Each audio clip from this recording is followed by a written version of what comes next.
Hello students, welcome to F online classes. Students, आज हम हिंदी की पाठ्य पुस्तक कक्षा 8 की वसंत में से पाठ 9 कबीर की सखियाँ पढ़ेंगे। जाति न पूछो साध की, पूछ लीजिए ज्ञान, मोल करो तलवार का, पड़ा रहन दो म्यान। आवत गारी एक है, उल्टत होई अनेक, कह कबीर नहीं उल्टिए, वही एक की एक। माला तो कर में फिरे, जीभी फिरे मुख माही, मनुआ तो दहु दिसे फिरे, ये तो सुमरिन नाही। कबीर घास ना निदिए, जो पाऊँ तली होई, उड़ी पड़े जब आँखी में खरी दुहेली होई। जग में बेरी कोई नहीं, जो मन सीते होए, या आपा को डारी दे, दया करे सब कोई। तो जैसा कि इसमें ये हम कबीरदास जी ने इसमें कहा है, सबसे पहले इसमें पंक्ति में कबीरदास जी कहते हैं, जाति ना पूछो साध की, पूछ लीजिए ज्ञान, मोल करो तलवार का, पड़ा रहन दो म्यान। तो इसमें कबीरदास जी ने ये जो हमारे देखिए इसमें कुछ शब्द दिए हुए हैं, इनका मतलब भी मैं आपको साथ के साथ बताती चलती हूँ। जैसे कि पहला यह है साध, साध यानी कि साधु या सज्जन, ठीक है। ज्ञान, ज्ञान यानी ज्ञान जानकारी। मेल, मोल यानी खरीदना। रहन यानी रहन यानी रहना, रहना। तरवार, तरवार यानी कि तलवार। ज्ञान, म्यान म्यान जिसमें तलवार रखी जाती है, ठीक है। तो इस पंक्ति में कबीरदास जी कहते हैं कि हमें सज्जन पुरुषों से उसकी जाति नहीं पूछनी चाहिए, अपितु उसका ज्ञान देखना चाहिए। अर्थात मनुष्य को उसकी जाति के आधार पर नहीं, उसके ज्ञान के आधार पर परखना चाहिए, क्योंकि जब हम तलवार खरीदने जाते हैं तो उसकी कीमत म्यान देखकर नहीं लगाते, ठीक है। तो इसमें इस पंक्ति में कबीरदास जी ने ये कहा है, ठीक है, कि हमें किसी भी सज्जन या पुरुष को हमें उसको जो परखना चाहिए ना, हमें उसकी जात पात से नहीं परखना चाहिए, हमें उसका ज्ञान देखना चाहिए, ठीक है। उससे हमें उसे परखना चाहिए, क्योंकि जब हम तलवार खरीदने जाते हैं तो हम उसकी कीमत जो म्यान में म्यान में तलवार जो होती है उसके म्यान देखकर नहीं लगाई जाती कीमत, ठीक है। तो इसके मैंने जो अभी आपको शब्द भी बताए वो हाथ के हाथ आप नोट करते चलिएगा, मैंने बता भी दिया है आपको। उसके बाद आवत गारी एक है, उल्टत होई अनेक, कहे कबीर नहीं उल्टिए, वही एक की एक। इसमें कबीरदास जी कहते हैं कि जब हमें कोई गाली देता है तब वे एक होती है, पर हम पलटकर उसे भी देते हैं तो वे बढ़ते हुए अनेक हो जाती है। इसलिए जब हम उसकी एक गाली पर ही ध्यान नहीं देंगे तो वे वहीं खत्म हो जाएगी, अर्थात वो एक ही रह जाएगी। इसमें आवत का मतलब है आते हुए, गारी का मतलब है गाली, उल्टत का मतलब है पलटकर, होई का मतलब है होती, अनेक का बहुत सारी, ठीक है। माला तोफ कर में फिरे, जीभी फिरे मुख माही, मनुआ तो दहु दिसी फिरे, ये तो सुमरिन नाही। इसमें कबीरदास जी कहते हैं कि माला को हाथ में लेकर मनुष्य मन को घुमाता है, जीभ मुख के अंदर घूमती रहती है, मुंह के अंदर यानी, परंतु मनुष्य का चंचल मन सभी दिशाओं में घूमता रहता है। मानव मन गतिशील होता है, जो बिना विचारे इधर उधर घूमता रहता है। तो इसमें यही बताया है कि इंसान हाथ में माला लिए तो जाप कर रहा है ईश्वर के, लेकिन उसका दिमाग जो उसका दिल है, मन है उसका, वो दसों दिशाओं में घूम रहा है, यानी उसका पूरा ध्यान ईश्वर की तरफ नहीं है, ठीक है। इसमें जीभी, ठीक है, जीभी यानी कि जीभ, मुख यानी कि मुंह, माही यानी कि मैं, मनुवी यानी मन, दहु यानी कि दसों, दिसी यानी कि दिशा, तो यानी कि तो, ठीक है। तो ये इसके वर्ड थे, इसमें जो शब्द हैं उनके अर्थ था, मतलब शब्द जो है जीभी को जीभ कहते हैं, इसमें दूसरी तरीके से बता रखा है, ठीक है। तो फिर है इसके बाद हमारा कबीर घास ना निदिए, जो पाऊ तली होई, उड़ी पड़े जब आँख में खरी दुहेली होई। इसमें कबीरदास जी कहते हैं कि हमें कभी घास को लोहा समझकर उसे दबाना नहीं, कभी हमें घास को छोटा समझकर उसे दबाना नहीं चाहिए, क्योंकि जब घास का एक छोटा सा तिनका भी आँख में गिर जाता है तो वे बहुत दुख देता है, अर्थात हमें छोटा समझकर किसी पर अत्याचार नहीं करना चाहिए, ठीक है। इसमें पाँव यानी कि पाँव, हमारा पाँव जो होता है पैर, तली यानी कि नीचे, खरी यानी कि कठिन, आँखी यानी आँख, ठीक है।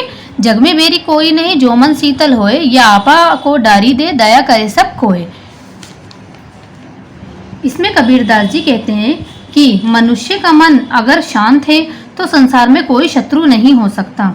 यदि सभी मनुष्य स्वार्थ का त्याग कर दें तो हम सभी दयावान बन सकते हैं। अर्थात मनुष्य को अपनी कमजोरियों को दूर करके संसार में प्रेम और दया फैलाना चाहिए।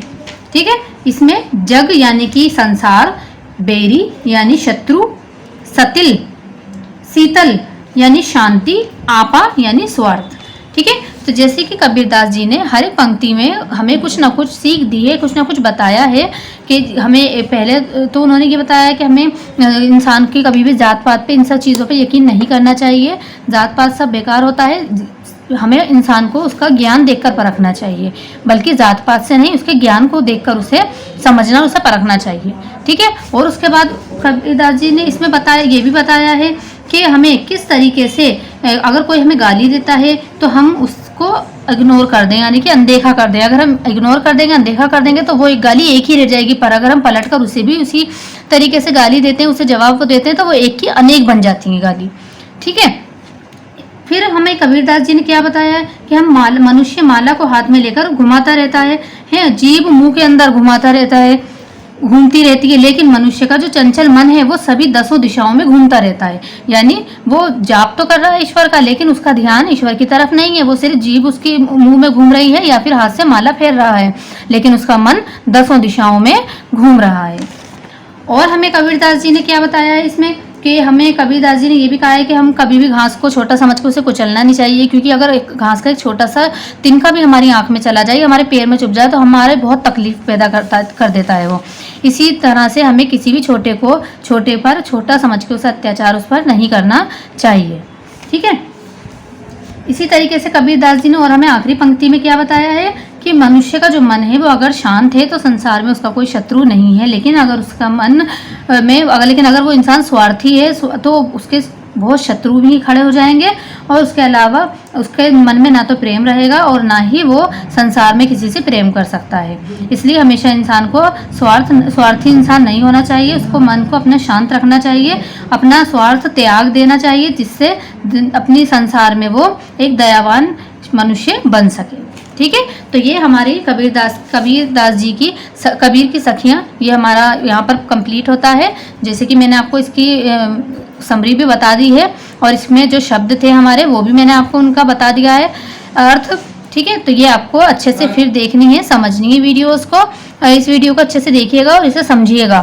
ठीक है, कि कब इसमें हमें क्या क्या सीख मिलती है, किस किस पंक्ति में कबीरदास जी ने हमें क्या क्या सीख दी है। ठीक है, तो अब हमारे ये शब्दार्थ है। सबसे पहले तो शब्दार्थ दिए हैं इसमें, ये आपको अपनी नोटबुक में नोट करना है। ज्ञान यानी जानकारी, म्यान तलवार रखने का कोश, गारी गाली अपशब्द, कर हाथ, दहु 10, दिशि दिशा, सुमरिन ईश्वर के नाम का जप, भक्ति का एक प्रकार स्मरण, दुहेली दुख में पड़ा हुआ, कष्ट साध्य, बैरी दुश्मन, आपा अहं यानी कि स्वार्थ। ठीक है, अपना अहंकार। ठीक है, तो ये हमारे शब्दार्थ है जो कि आपको अपनी नोटबुक में नोट करने हैं। तो अब हमारे क्वेश्चन आंसर हैं। ठीक है, यहाँ पर प्रश्न उत्तर है हमारे। सबसे पहला है तलवार का महत्व होता है, म्यान का नहीं। उक्त उदाहरण से कबीरदास जी क्या कहना चाहते हैं स्पष्ट कीजिए। दूसरा प्रश्न है पाठ की तीसरी सखी जिसकी एक पंक्ति है मनुवत दूही दिसे, ये तो सुमरिन नाई के द्वारा कबीर क्या कहना चाहते हैं। तीसरा प्रश्न कबीर घास की निंदा करने से क्यों मना करते हैं। पढ़े हुए दोहे के जो हमारे दोहे के वो है आधार पर इसे स्पष्ट करना है। चौथा मनुष्य के व्यवहार में दूसरों को विरोधी बना लेने वाले दोषी होते हैं, भावार्थ किस दोहे से व्यक्त है। तो सबसे पहला जो हमारा प्रश्न है कि तलवार का महत्व होता है, म्यान का नहीं, इस जो पंक्ति में है वो कबीरदास जी इसमें क्या कहना चाहते हैं। तो इसका उत्तर है कबीरदास जी के अनुसार मनुष्य की सुंदरता उसके शरीर की अपेक्षा उसके गुणों से आंकना चाहिए, क्योंकि शरीर तो बाहरी आवरण है जबकि सच्चाई उसका अंतर्मन है। इसलिए कवि कहते हैं कि तलवार का महत्व होता है, म्यान का नहीं। अब हमारा दूसरा प्रश्न है पाठ की तीसरी सखी जिसकी एक पंक्ति है मनुआ तो दहू दिसी, यह तो सुमरी नाही के द्वारा कबीरदास जी क्या कहना चाहते हैं?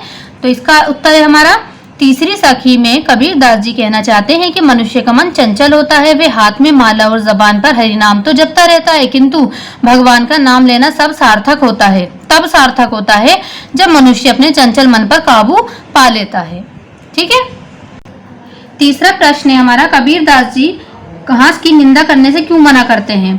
तो कबीरदास जी छोटे को कमजोर समझकर उसकी अपेक्षा करने को मना करते हैं। मनुष्य को घास को पैरों के नीचे वाली रोंदने वाली वस्तु समझकर उसे कमजोर नहीं मानना चाहिए, क्योंकि जब एक घास का तिनका भी आंख में चला जाता है तो वह बहुत कष्ट देता है, इसलिए हमें किसी को कमजोर समझकर उसकी निंदा नहीं करना चाहिए।